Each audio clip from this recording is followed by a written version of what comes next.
Waalaikumsalam. Nyari siapa mas? Oh, wonten tas sholat tapi. Monggo pindah dari mana?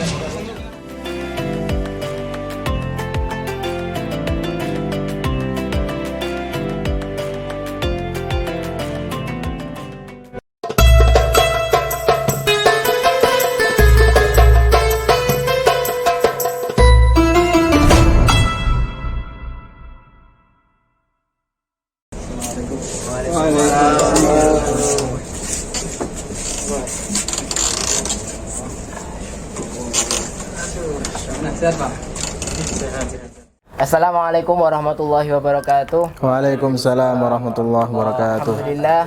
Wassalatu wassalamu ala rasulillah. La haula wala quwata illa billah. Pada kesempatan kali ini pada malam ini kita sowan pada Mas Hibatullah Zain selaku Tanfidiyah PJNU Sudan.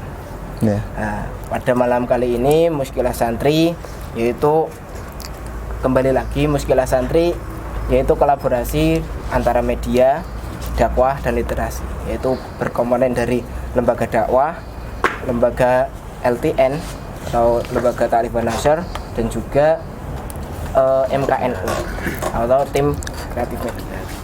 Nah, di sini Muskilah Santri ingin membawakan tema yang berhubungan dengan Quran. Nah, lebih mengerucut lagi kita ambil saja Quran hafalan di era milenial. Iya, iya. Nah, mungkin bisa dibuka dari apa itu sih hafalan ini apa namanya, lebih enaknya untuk menjadi mubtadi seorang hafalan, penghafal itu gimana solusinya, inovasi untuk menjadi seorang penghafal biar mudah. Iya, ya. Ini ya tips menghafal untuk pemula berarti. Ya. Jadi dimanapun, di pondok manapun yang saya ketahui, kalau pengen menghafal Al-Quran ya yang paling pertama yang harus diperhatikan ya bacaan. Jadi itu syarat mutlak orang menghafal Al-Quran. Jadi tajwidnya harus bagus, bacaannya udah harus bisa tartil. Jadi tanpa itu semuanya pasti akan mengalami kesulitan. Jadi yang pertama harus dilakukan ya diperbaiki dulu bacaannya. Karena menghafal Al-Quran itu fardu kifayah. Tapi kalau membaca Al-Quran sesuai dengan tajwid itu fardu ain. Jadi setiap orang itu lebih wajib untuk membaca Al-Quran dengan tajwid yang benar daripada menghafal Al-Quran, karena menghafal hanya fardu kifayah. Ya mungkin itu tipsnya untuk yang pemula. Nah, kan dimana kita sekarang di era milenial, dimana menghafal Al-Quran itu kan butuh proses sampai bertahun-tahun. Iya. Bagaimana dengan kondisi milenial sekarang, dimana zaman anak-anak muda pada umumnya itu disuguhi komponen-komponen yang serba cepat, instan. Serba cepat, instan. Apa-apa instan gitu. Iya. Apakah ada tip atau trik sendiri mengenai menghafal Quran dengan cepat dan benar? Iya. Ini memang fenomena di zaman sekarang seperti itu. Banyak sekali daurah-daurah yang menawarkan 6 bulan selesai. Terus kadang ada yang sampai 3 bulan selesai. Kalau saya sendiri, menurut pribadi saya sendiri dan mungkin juga diiyakan sama guru saya ketika menghafal di Krapyak, namanya menghafal Al-Quran itu dinikmati prosesnya, tidak usah cepat-cepat. Karena tujuannya orang menghafal itu lancarnya, bukan cepatnya. Nah, sekarang kan banyak itu daurah-daurah yang nggak salah, memang betul. Tapi kalau cuman hanya sebatas kita menghafal Al-Quran, disetorkan selesai, tapi nanti ketika selesai tidak bisa dipertanggungjawabkan, nggak bisa diterus lagi, disuruh murojaah nggak bisa, itu memperhatinkan. Sekarang banyak sekali yang kayak gitu di era milenial. Padahal kita tahu sendiri, para sahabat dulu, kalau kita tahu para sahabat dulu hanya sedikit yang hafal Quran. Persenannya sahabat dengan tabi'in ketika itu lebih banyak tabi'in yang hafal daripada sahabat. Kenapa coba? Ini yang perlu dijadikan poin penting anak sama zaman milenial sekarang. Dulu ketika zamannya sahabat, kemudian Nabi wafat, muncul para tabiin sangat bangga sekali. Wah, di era saya lebih banyak yang hafal dibanding eranya sahabat. Kemudian sama para sahabat begini kan, loh ya pantas saja ketika zamanmu menghafal Al-Quran itu mudah, banyak yang bisa menghafal. Karena zamannya berbeda. Ketika zaman sahabat hanya untuk menghafal satu ayat Al-Quran saja, itu harus bersamaan dengan mengamalkannya. Ini loh titik penting. Jadi sekarang kita itu lebih fokus kepada menghafal, lebih fokus kepada cepat, tapi yang jadi miris itu dalam hal pemahaman Al-Qur'annya kurang, dalam hal mengamalkannya kurang. Kalau orang cuma menghafal mungkin betul ikut daurah 6 bulan selesai, 3 tahun selesai, di pondok saya 2 tahun selesai. Tapi untuk bisa memahami Al-Qur'an butuh shorof, butuh nahwu, butuh balaghah. Itu 6 tahun, 10 tahun, 12 tahun nggak cukup. Belum buat mengamalkannya. Ya itu mungkin seperti itu. Makanya kalau sahabat bilang gini, kunna na'malul Qur'an qabla an nahfadhuhu. Itu zamannya sahabat. Lakin anta, yakni ketika setelah zaman sahabat tabi'in, anta tahfadul Qur'an qabla an ta'maluhu. Jadi kalau zaman dulu diamalkan dulu baru dihafal. Kemudian kalau di zamannya tabi'in dihafalkan dulu baru diamalkan. Makanya dulu ketika turun ayat wajahidu fi sabilillahi bi amwalikum wa anfusikum. Wah, itu tantangannya berat sekali sahabat. Coba bayangin. Disuruh jihad bi amwalikum wa anfusikum. Sahabat-sahabat yang kaya disuruh ikut patungan untuk membiayai perang. Habis itu disuruh perang. Jadi prosesnya panjang. Setelah berjuang dengan uangnya, berjuang dengan dirinya, baru hafal ayat itu. Padahal itu belum satu ayat itu, wajahidu fisabilillah wa amwalikum anfusikum. Mungkin itu. Toko dengerin, katanya Ya. mantunya kan mau ini cari yang hafal Quran, tapi Ya. dia pengen yang cepet-cepet gitu loh. Pengen hafidhoh ya. Ya, itu tren. Ini yang Iya. pengen hafid. Saya juga pengen. Kembali lagi Mas ke tadi program instan tadi kan, ada yang daurah 6 bulan, 1 Iya. tahun atau 2 tahun. Nah, menurut pandangan panjenengan itu bagaimana? Maksudnya setelah menghatamkan selama 6 bulan, Iya. terus ya benar sudah hafal tapi tidak bisa mengamalkannya. Nah, setelah menghafal dia nggak bisa mengamalkannya. Yang dimaksud nggak bisa mengamalkan tuh lupa, Nggak bisa jaga. ya, nggak bisa jaga Ya. hafal itu bagaimana menurut pandangan panjenengan? Ya, memang kalau kita bilang ya, yang paling sulit dalam menghafal itu memang menjaganya. Jadi saya boleh bilang karena saya udah mengalami, semua orang yang dia tulus ngafalinnya, nanti ketika hatam itu pasti jadi pikiran. Ketika hafalannya ndak lancar, itu pasti jadi pikiran, itu setiap hari. Ini yang saya rasakan ketika saya nggak lancar juz ini. Itu harusnya saya sebagai penghafal itu nggak tenang hidup. Wah, belum lancar ini. Misalnya Tengku ini 4 juz belakang buat ini kan, buat ujian di UA. Nggak lancar, nggak tenang. Gelisah. Nah, maka paling sulit itu menjaganya, bukan menghafalnya. Orang menghafal itu mudah sekali. Mudah sekali, 1 hari bisa menghafal 2,5 lembar, bahkan bisa setengah juz. Tapi menjaganya, nanti belum lagi kita disibukkan sama hal-hal lain. Makanya ada kaidah dari guru saya itu, Quran nggak bisa dimadu kayak istri, ya. Istri kan nggak bisa dimadu. Quran sama, nggak bisa dimadu. Kalau pengen sukses menghafal, ya harus fokus dulu. Jangan dibarengin sama yang lain. Jangan dibarengin sama kuliah, pacaran apalagi, ya kan.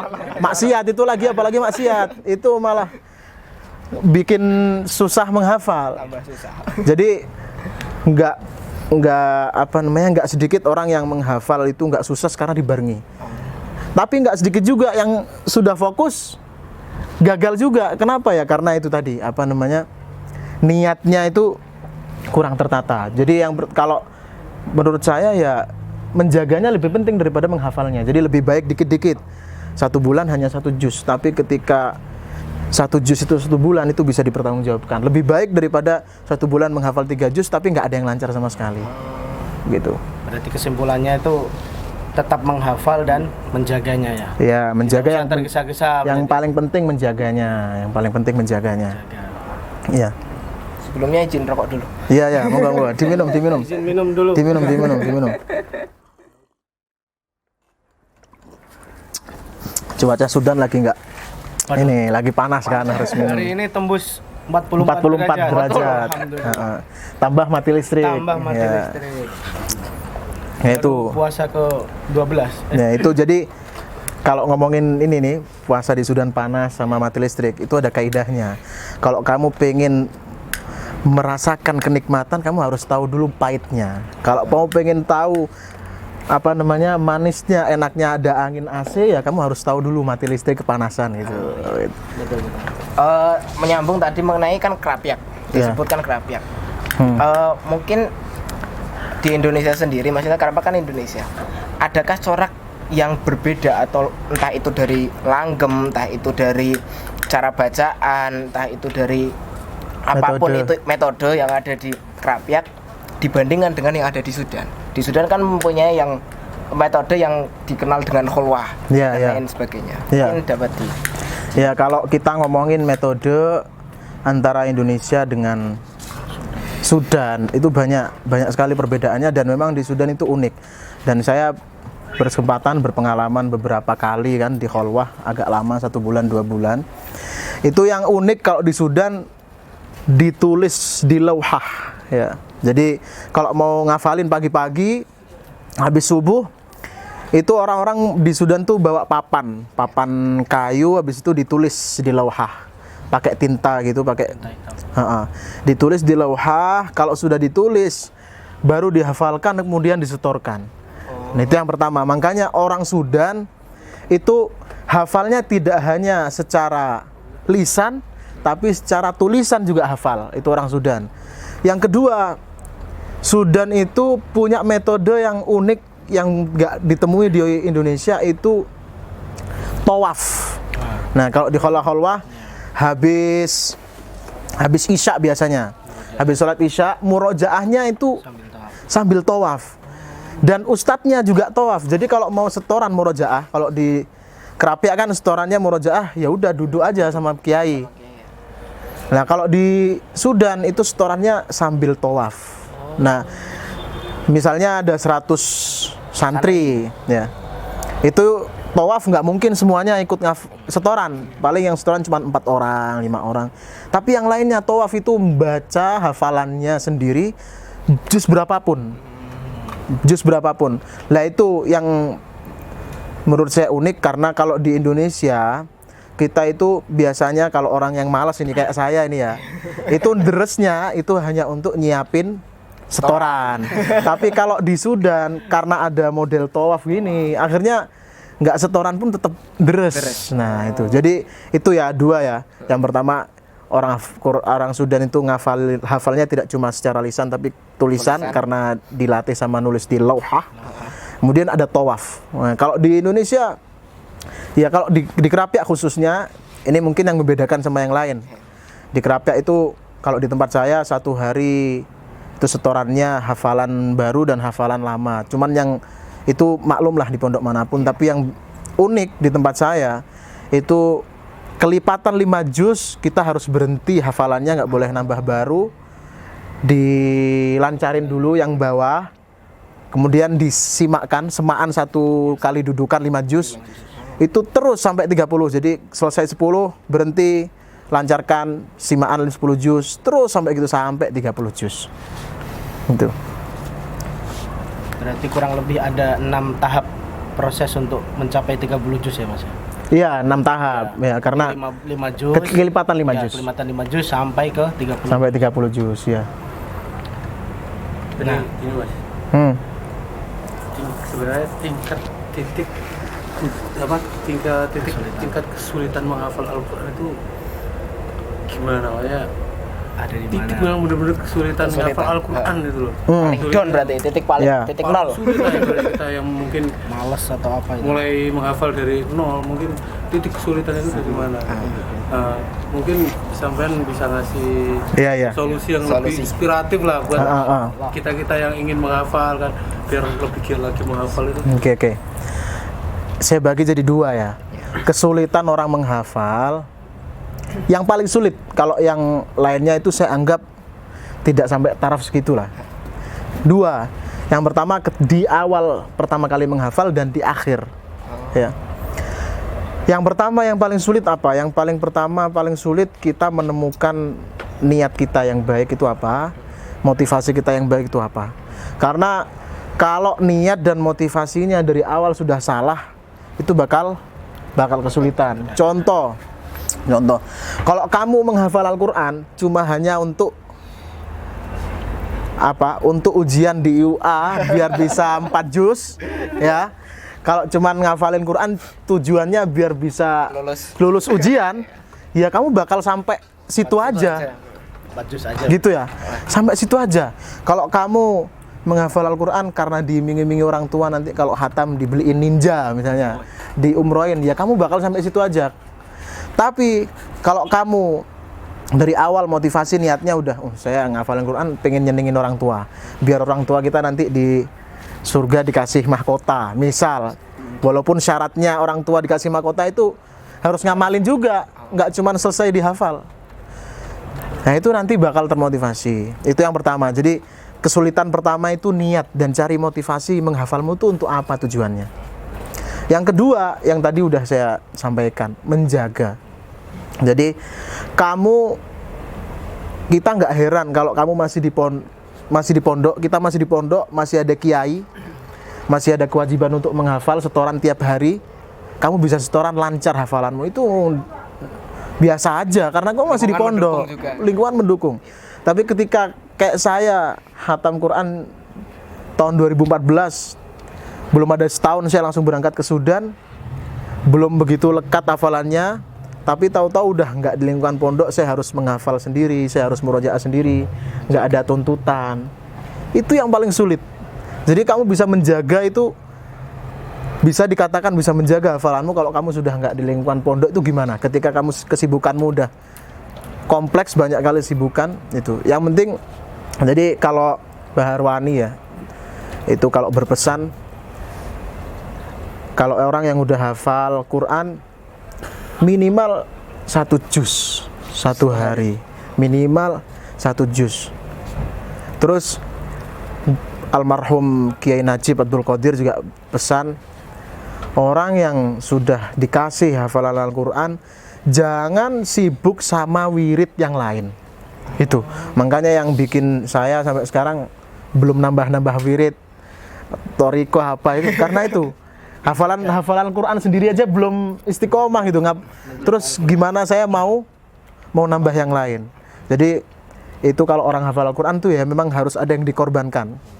Jadi harus istiqomah walaupun cuma 1 juz 1 hari, dan itu yang paling sulit.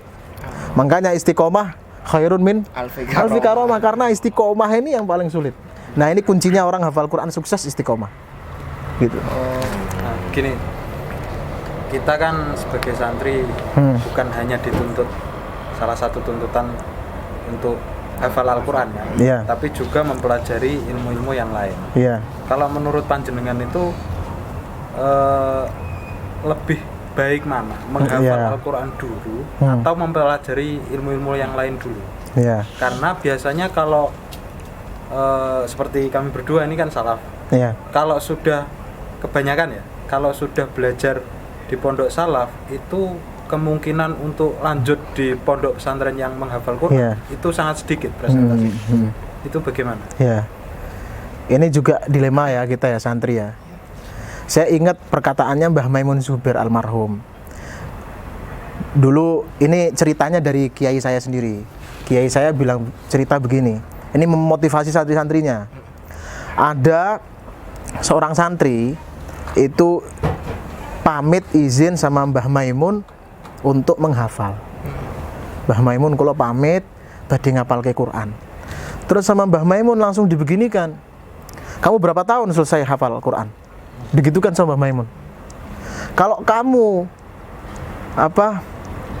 menghafal Al-Quran lama, 3 tahun, 4 tahun, 5 tahun, 6 tahun, menghabiskan umur, ndak usah hafal Al-Quran, lebih baik tetap di pondok sama saya ngaji tafsir karo aku. Ya. Jadi itu tolak ukurnya udah kelihatan ya. Kalau kamu menghafal Al-Quran bertahun-tahun ndak selesai-selesai, lebih baik kamu belajar ilmu yang lain untuk memahami isinya Al-Quran. Itu, misalnya sampean kan tadi bilang ngapal ini kan setelah aliyah misalnya ya, terus habis itu kesulitan untuk menghafal. Kalau kamu nanti masuk ke jenjang menghafal kok kamu menghabiskan umur, lebih baik tidak usah. Karena menghafal Al-Quran itu fardu kifayah. Lebih baik kamu bisa memahami Al-Quran daripada kamu hanya fokusnya hanya ke baca hafalan tapi kamu nggak bisa memahamin. Padahal yang paling penting tuh kalau dibilang zaman sekarang itu yang termasuk salah satu laknat Quran. Jadi Quran itu bisa kalau ada hadisnya itu, saya lupa redaksinya, Allah itu dengan bihadal kalam, yakni bimakna hadal Quran, itu Allah bisa meninggikan derajat kaum, bisa menurunkan, merendahkan derajat kaum. Salah satu yang jadi tolak ukur bahwa Allah sudah merendahkan, bahwa Quran itu jadi laknat, bukan berjadi nikmat, itu kamu hanya berhenti hanya di hafalan, tapi kamu nggak mau punya keinginan memahami, apalagi punya keinginan untuk mengamalkan. Jadi yang saya bilang paling penting itu memahami dan mengamalkan. Banyak orang di zaman sekarang hanya berhenti cuma menghafal, seolah-olah kalau kamu sudah menghafal mengalahkan orang mufasir yang nggak hafal, yang ya kan, gitu. Segalanya. Jadi itu tadi, lebih baik nggak menghafal kalau kamu menghabiskan umur, lebih baik kamu belajar ilmu yang lain lah. Itu intinya itu. Bang, kalau Siapa dulu? Gini, gimana tanggapan ente tentang teman-teman kita nih yang penghafal? Ada juga tuh yang dia penghafal Quran tapi pacaran mah tetep gitu. Gimana tanggapan ente kalau kayak gitu tuh? Ya, Iya. Soalnya ada juga teman-teman kita tuh yang terpacu hafalannya lantaran ada si doi ini loh. Iya. Tidak tutup kemungkinan gitu, Bang. Gimana itu tanggapan ente? Ini saya jawab sesuai apa yang dinasihati sama kiai saya aja. Siapa yang masih ingat ceritanya Imam Syafi'i ketika ngadu kepada gurunya Imam Waqi tentang apa? Tentang jeleknya hafalannya Imam Syafi'i karena lihat apa? Karena lihat pupunya perempuan. Beda tingkatan sekarang sama zaman sekarang ini, beda tingkatan. Kalau orang dulu, ulama dulu, Imam Syafi'i, hanya dengan lihat betisnya itu hilang langsung jelek hafalannya. Ya. Itu karena beda tingkatan derajatnya kita sama ulama dulu. Tapi kita sekarang, ya, emang betul kalau menghafal Quran tuh nggak boleh dibarengi sama maksiat. Tapi kalau dulu Allah itu menghilangkan hafalannya, bukan menghilangkan, melemahkan hafalannya Imam Syafi'i itu langsung, ya kan? Tapi kalau kita sekarang, Allah itu, kalau zaman sekarang itu dilemahkannya, dibikin males. Ya, kalau kamu jadi itu nanti pasti merasakan, dan saya merasakan sendiri, pengalaman, ya kan? Pengalaman. Tapi bukan pacaran ya, pengalaman lain lah ya. Kalau orang hafal Quran kok dibarengi maksiat, itu nanti secara tidak sadar Allah bakal ngasih kelemahan hafalan kepada dia. Itu yang saya rasakan. Nah, tadi sampean bilang motivasi dari doi, ya kan? Ada pacarnya motivasi. Selagi ini yang dibilang sama kiai saya. Itu tadi yang pertama bakal dilemahkan hafalannya dengan cara dibikin males. Tapi sekali lagi karena kita beda derajat sama orang dulu, motivasi itu bisa baik itu kalau memang benar-benar buat sampean semua yang pernah pacaran dan itu merasa motivasi untuk menghafal, itu memang hafalannya berjalan dengan lancar. Itu baik. Ya, karena memang orang pasti butuh motivasi ya. Walaupun dari pacarnya juga, walaupun pacaran itu sebetulnya nggak baik juga kan. Tapi selagi itu bisa membuat kamu terpacu, ya baik gitu. Tapi rata-rata ini kalau katanya kiai saya, itu gangguan orang menghafal itu ada 3 kok. Ya, ini perlu dicatat ya. Yang pertama, uang. Dimanapun kamu mau, nggak hanya hafalan Quran, kamu menuntut ilmu, pasti uang itu jadi masalah. Ketika kamu nggak punya uang, bol, ya kan? Terlalu sering nge-share jual iPhone, ya kan? Sampai ganggu belajarmu, sampai ganggu hafalanmu, itu gangguan yang pertama. Ya. Yang kedua, gangguannya cewek. Ini pasti ini. Karena saya punya teman, banyak teman saya yang cerita karena cewek hafalannya tidak selesai. Hafalannya terbengkalai. Yang ketiga, ditinggal sama orang yang tersayang. Yang tersayang bukan pacarnya, tuh ya, bukan pacarnya, tapi orang tua, guru. Saya dulu pondok ngaji sama Gus Masudi, itu menantunya almarhum Kiai Najib. Beliau cerita 3 faktor ini ketika orang tuanya meninggal. Jadi ayahnya meninggal, terus beliau cerita sama kita santri-santri. Nah, itu ayahnya meninggal, beliau itu biasanya nggak pernah libur ngaji, tapi tahu-tahu libur ngaji 1 minggu sampai 2 minggu. Kemudian baru mulai ngaji lagi, baru cerita itu. Gangguannya 3. Beliau lagi kena gangguan yang nomor 3. Keistiqomahan mengajarnya beliau terganggu karena lantaran kehilangan orang tersayangnya. Ya, jadi 3 itu ya. Itu sebetulnya gangguan sebetulnya kalau cewek ini. Makanya saya dulu ya biasalah chattingan sama orang biasalah ya. Tapi ketika udah waktunya kelipatan 5 juz, apalagi ketika mau wisuda harus semaan 30 juz, HP saya titipkan orang. Jangan kasih saya sebelum saya selesai semaan. Karena kalau saya kasih, saya bawa ke masjid sambil deres, ada SMS masuk, saya harus balas. Jadi gangguannya dibuang dulu. Prioritasnya udah lain. Prioritasnya, iya. Nanti kalau udah wisuda itu baru itu. Terus gini, kita kan di sini ada muslimat, gitu. Iya. Ada juga mbak-mbak muslimat itu yang sudah berkeluarga, dan ada juga yang sudah mempunyai omongan. hati. Ya. Nah, itu kalau menurut panjenengan itu lebih enak gimana ya? Mendidik anaknya itu dengan jenjang menghafal Quran dulu, baru mempelajari ilmu yang lain, apa mempelajari ilmu yang lain dulu, baru menghafal Quran? Oke. Menurut saya ya, hafalan Quran dulu. Karena hafalan Quran dari kecil itu lebih melekat. Ya, lebih melekat. Belum kecampur sama yang lain. Nah, karena begini, kalau kamu mempelajari ilmu-ilmu yang lain selain Quran, kamu butuh pemahaman. Tapi kalau kamu menghafal Al-Quran, kamu butuh hafalan yang kuat. Nah, hafalan yang kuat itu ketika kecil. Nah, ketika dewasa baru pemahamannya kan mulai. Makanya kan kalau orang kecil kan cepet banget ngafalinnya, ya kan? Karena belum pernah menghafal apa-apa, masih bersih gitu. Menurut saya seperti itu. Karena kebanyakan ya memang seperti itu. Cuman bedanya begini aja. Bedanya begini. Saya punya teman, yang satu dia hafal Quran ketika besar, yang satu dia hafal Quran sejak kelas 2 SD di Yambu. Sama-sama lancar, ya, sama-sama lancar, sama-sama bagus. Bedanya, kalau teman saya yang satu ini dia hafal Quran sudah besar, kesadaran untuk dia menjaga hafalannya itu lebih tinggi daripada teman saya yang menghafal Quran sejak kecil. Karena anak kecil taunya cuma main. Kesadaran untuk menjaga itu ndak ada. Tapi karena saking kuatnya hafalannya, walaupun dia nggak punya kesadaran menjaga, sama-sama terjaga. Gitu ya. Jadi bedanya itu aja. Tapi kalau saya disuruh milih, misalnya saya nanti punya istri punya anak, saya suruh hafal Quran sejak kecil. Cuman lagi-lagi faktor orang tua itu penting.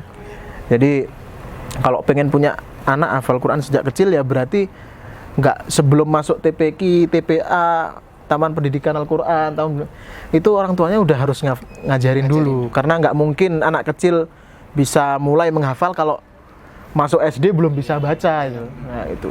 Belajar. Gitu. Mungkin cukup sekian karena waktu sudah malam Iya, juga. iya. Kami pamit. Oke. Mungkin majelis tutup dengan doa dari Doa apa gimana? doa Al-Quran. Moga-moga kan mudah-mudahan kita yang ingin menghafal Quran diberikan lancar. Amin mas. Iya. Iya yang terakhir sebelum doa, menghafal Quran itu baik ya. Karena nggak ada ceritanya orang hafal itu tidak baik. Tapi yang perlu digarisbawahi, kalau dulu itu sebelum wisuda, misalnya di Kerapiak nih ya, sebelum wisuda itu sowan-sowan sama kiai-kiai. Nah, ada satu kiai almarhum namanya Mbah Yai Zainal Abidin Munawir. Kalau kiai-kiai yang lain disowani itu langsung ini, yang diceritain bisyarahnya. Orang hafal Quran tuh nanti begini, nanti jasadnya nggak dimakan semut, apa semuanya itulah ya. Tapi beda kalau Mbah Zainal, yang diceritainnya yang jelek-jelek. Nah, nanti kamu kalau nggak ngafalin kamu diadab, kalau kamu nggak ngafalin nanti kena laknat. Ya, jadi orang menghafal Quran tuh yang penting jangan dilihat nikmatnya dulu, karena banyak. Tidak mungkin kamu dikasih kemuliaan yang sebesar itu kalau kamu nggak dikasih cobaan juga yang besar. Jadi jangan terlena selesai hafal, bangga, orang tua senang, tapi habis itu hilang, nggak dipahami, nggak diamalkan. Yang paling penting menurut saya mengamalkan. Mengamalkan itu yang paling penting. Kalau cuma hafal, berapa banyak orang yang udah hafal Quran di sini. Tapi yang paling penting mengamalkan. Yaitu mungkin itu saja. Semoga sedikit info, tips trik itu bermanfaat. Amin. Semoga keluarga kita menjadi keluarga ahlul Quran. Amin. Tidak hanya hafal, tapi juga memahaminya dan mengamalkannya. Al-Fatihah.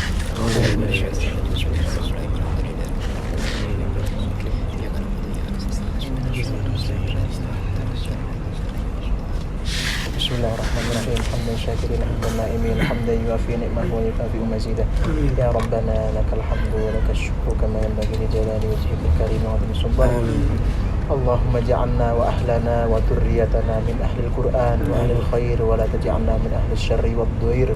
اللهم اجعل القرآن لنا في الدنيا قرينا وفي القبر مونسا وفي القيامة شفيعا وعلى الصراط نورا وإلى الجنة رفيقا ومن النار سترا وحجابا وإلى الخيرات كلها دليلا وإماما بفضلك وجودك يا رحيم يا رحمن.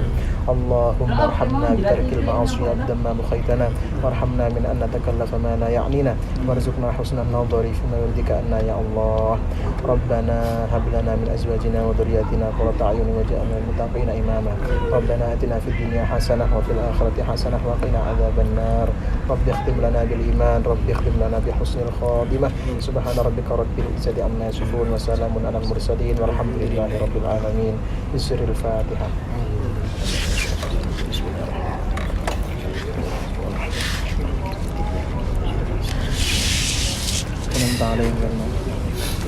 Langsung pamit. Ya, matur suwun.